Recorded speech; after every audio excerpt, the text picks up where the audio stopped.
Assalamualaikum warahmatullahi wabarakatuh. Halo semuanya.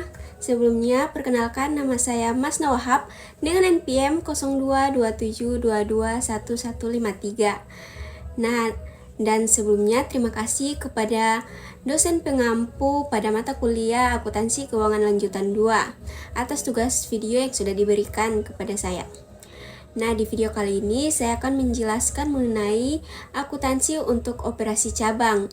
Nah, akuntansi untuk operasi cabang terbagi atas dua. Nah, dan di video pertama kali ini saya akan berfokus membahas pada akuntansi agen penjualan.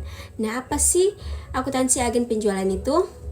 Untuk mengetahui apa itu akuntansi agen penjualan, kita langsung saja ke pembahasannya. Nah teman-teman, akuntansi agen penjualan merujuk pada sistem pencatatan dan pelaporan keuangan yang digunakan oleh agen penjualan untuk mengelola transaksi terkait dengan penjualan produk atau layanan. Berikut ada beberapa poin yang akan saya jelaskan mengenai akuntansi agen penjualan. Nah, yang pertama yaitu pencatatan transaksi. Agen penjualan mencatat semua transaksi penjualan termasuk pendapatan yang diperoleh dari penjualan produk dan biaya terkait. Nah, dan yang kedua yaitu laporan keuangan. Nah, pada laporan keuangan, agen penjualan perlu menyusun laporan keuangan seperti laporan laba rugi, neraca untuk mengevaluasi kinerja keuangan mereka. Nah, dan yang ketiga yaitu pengelolaan persediaan. Nah, dalam banyak kasus, agen penjualan juga bertanggung jawab untuk mengelola persediaan barang yang mereka jual. Nah, dan yang keempat yaitu komisi dan insentif.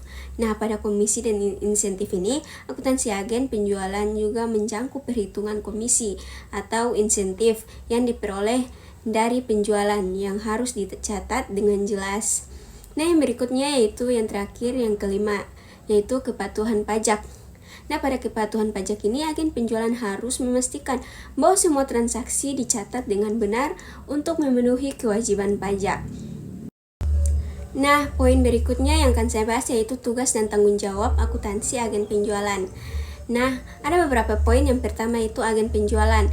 Nah, pada agen penjualan, pencatatan transaksi keuangan mencatat semua transaksi penjualan, termasuk penjualan tunai dan kredit, dan menyusun jurnal penjualan secara akurat. Dan yang kedua yaitu pengelolaan pembayaran. Nah, mengelola penerimaan pembayaran dari pelanggan dan memastikan semua pembayaran dicatat dan disesuaikan dengan faktur. Nah, dan yang ketiga yaitu pengelolaan piutang. Memantau piutang usaha dan meningkatkan pelanggan tentang pembayaran yang tertunda. Nah, mengelola kebijakan kredit dan penagihan. Dan yang keempat yaitu penyusunan laporan keuangan. Nah, menyusun laporan laba rugi untuk menganalisis kinerja penjualan dan membantu laporan neraca untuk mencerminkan posisi keuangan agen. Dan yang kelima yaitu analisis kinerja penjualan. Analisis kinerja penjualan ini menganalisis data penjualan untuk mengidentifikasi tren dan pola dan memberikan rekomendasi berdasarkan analisis untuk meningkatkan kinerja. Dan yang keenam yaitu pengelolaan biaya. Nah, pada pengelolaan biaya ini mencatat dan mengelola biaya operasional yang terkait dengan aktivitas penjualan. Kemudian pelaporan pajak. Yang ketujuh yaitu pelaporan pajak. Nah, pada pelaporan pajak menghitung dan melaporkan pajak yang terkait dengan penjualan dan memastikan kepatuhan terhadap peraturan perpajakan yang berlaku. Nah, dan yang kedelapan yaitu audit internal. Nah, pada audit internal ini melakukan audit internal untuk memastikan akurasi data keuangan dan mengidentifikasi dan mengatasi ketidaksesuaian dalam laporan keuangan. Dan yang ke-9 yaitu penggunaan sistem informasi akuntansi. Nah, pada penggunaan sistem informasi akuntansi, mengelola dan memelihara sistem informasi akuntansi untuk pencatatan dan pelaporan dan memastikan data akuntansi selalu diperbarui dan aman. Dan yang ke-10 yaitu kolaborasi dengan tim lain.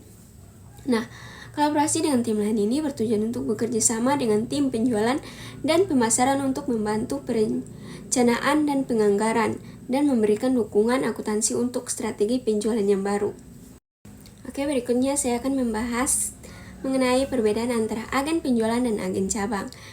Nah, perbedaan antara agen penjualan dan agen cabang sebagian besar terkait dengan tingkat otonomi. Sebuah agen penjualan atau sales agency terkadang diistilahkan secara sederhana sebagai agen. Biasanya tidak beroperasi secara otomatis tetapi bertindak atas nama kantor pusat atau home office. Agen penjualan dapat memajang dan mendemonstrasikan contoh produk, penerimaan pesanan, dan mengatur pengiriman. Pesanan biasanya diisi oleh kantor pusat karena agen penjualan tidak menyimpan stok persediaan, pemilihan produk, pengiklanan, dan pemberian kredit dan penagihan hutang. Dan aspek operasi bisnis lainnya biasanya dilakukan oleh kantor pusat. Nah, kemudian kantor cabang atau branch office biasanya memiliki otonomi lebih luas dan memberikan berbagai layanan yang lebih besar dibandingkan dengan agen penjualan. Nah, walaupun tingkatnya berbeda dengan perusahaan individu, sebuah cabang biasanya menyimpan stok barang dagangan dan memenuhi pesanan pelanggan. Kemudian sistem pengambilan keputusan manajemen pada agen penjualan kecil antara lain adalah bahwa keputusan-keputusan dibuat di kantor pusat dan agen penjualan melakukan operasi rutin. Nah, berikutnya yaitu sistem akuntansi dan entitas akuntansi. Nah, agen penjualan umumnya tidak mengelola sistem akuntansi keuangan melainkan hanya menyimpan catatan yang cukup dalam menjalankan usahanya. Kantor pusat mengelola sistem akuntansi sedangkan transaksi-transaksi agen dicatat oleh kantor pusat. Nah, berikutnya ada akuntansi untuk agen penjualan. Nah, oleh karena itu agen penjualan biasanya tidak memiliki sistem akuntansi. Seluruh transaksi terkait dengan agen dicatat oleh kantor pusat. Untuk beberapa jenis transaksi, ayat jurnal yang dicatat oleh kantor pusat didasarkan pada dokumen yang dihasilkan oleh agen. Kantor pusat umumnya mencatat aset pendapatan dan beban tiap-tiap agen secara terpisah. Hal ini memungkinkan kantor pusat untuk mengontrol aset dan menyediakan informasi untuk menilai kinerja tiap-tiap agen. Baik, itu saja penjelasan materi dari saya mengenai akuntansi untuk operasi cabang yang berfokus pada akuntansi agen penjualan. Kurang dan lebihnya saya mohon maaf. Wabillahi taufiq walhidayah. Wassalamualaikum warahmatullahi wabarakatuh.